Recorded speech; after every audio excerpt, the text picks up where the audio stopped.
تشریف لاتے ہیں، کبھی امام احمد رضا خان تشریف لاتے ہیں، اور سنیے گا مجدد کون ہوتا ہے؟ سرکار علیہ السلام نے فرمایا ان اللہ تعالی یبعث لہذه الامت علی راس کل 100 سنہ من یجدد لها دینها۔ میرے نبی علیہ السلام فرماتے ہیں اللہ ہر 100 سال کے اندر، یعنی ایک صدی میں، اللہ تعالی ہر صدی کے اندر ایک ایسی ذات کو بھیج دیا کرتا ہے جو ذات اس امت کے لیے اس کے دین کی تجدید کیا کرتی ہے۔ یہ حدیث مشہور ہے، مگر ایک نقطہ بتا رہا ہوں، سارے اہل علم کی توجہ چاہوں گا، دائیں بائیں آپ کا ذہن و دماغ نہ جائے، یہ آپ کی محبتیں ہوگی، اور آپ حضرات دھیان سے سنیے گا۔ آج بڑے منہ بجائے جاتے ہیں، اعلیٰ حضرت کو بریلی کا، خالی بریلی کا مولوی بنا کر کے کچھ لوگوں نے رکھ دیا، ہم نہیں مانتے، مسلک کا نام لے لیا جائے بڑی تکلیف ہوتی ہے۔ ہم نے کہا احسان الہی ظہیر نے اپنی کتاب البریلویت میں جو بکواس کی تھی، جو اعتراضات کیے تھے، یہ 5واں مسلک کہاں سے آ گیا؟ خود کو سنی کہنے والا بھی یہی کہہ رہا ہے۔ ہم نے کہا حال اپنا پتہ کر، یاد رکھ امام احمد رضا خان کو خانقاہ نصریت میں سمیٹنے والوں اور ان کو لمیٹیڈ بنانے والوں، تم نے حدیث پر غور ہی نہیں کیا۔ سرکار فرماتے ہیں لحاظ ہی امہ، اللہ ہر 100 سال کے اندر اس امت کے لیے بھیجتا ہے۔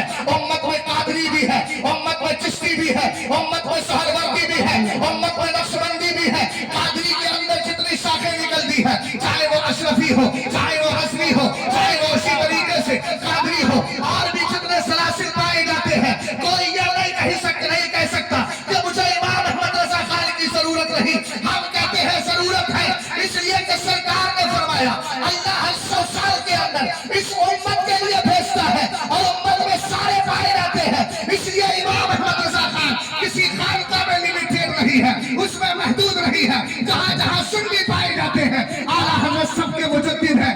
اسی لیے تو اعلیٰ حضرت کی وہ مقبولیت پائی گئی، وہ تعلیمات عام ہوئی۔ جب اعلیٰ حضرت نے کام کیا نا، اور جتنے اہل علم بیٹھے ہیں گھبرانے کی ضرورت نہیں، دہلی کی سرزمین میں جانتا ہوں بڑے حالات دیگر کو ہے، لیکن اللہ کا فضل ہے، اب سنیت میں بہار آئی ہے، اہل سنت کا کمال یہاں پایا جا رہا ہے، گھبرانے کی ضرورت نہیں ہے۔ یہ ڈگر پھرنے والے ایک دن سمٹ جائیں گے، اس لیے کہ کل جال حق کو وہ سہم الباطل ان الباطل کانا زہوقا، گھبرانے کی ضرورت نہیں۔ اس امام احمد رضا خان کی زندگی کو پڑھو، جن کے سامنے حاسدین بھی تھے، کبھی مسئلہ اذان ثانی پر ان کے خلاف مقدمہ کرایا جا رہا ہے، کبھی آپ پر اعلیٰ حضرت امام اہل سنت پر پھر کہائے باطلہ طرح طرح سے اعتراض کر رہے ہیں۔ جب یہ ساری چیزیں پائی گئی، تب میرے امام نے کہا ایک طرف آدائے تھی، ایک طرف ہے حاسدی، من رہے طلحہ شاہ تم پہ کروڑوں درود، اور جب یہ کمال مل گیا بارگاہ مصطفیٰ سے ان کو امداد ملی، مدد ملی، تو کہنے لگے کیوں کہوں بے بس ہوں میں،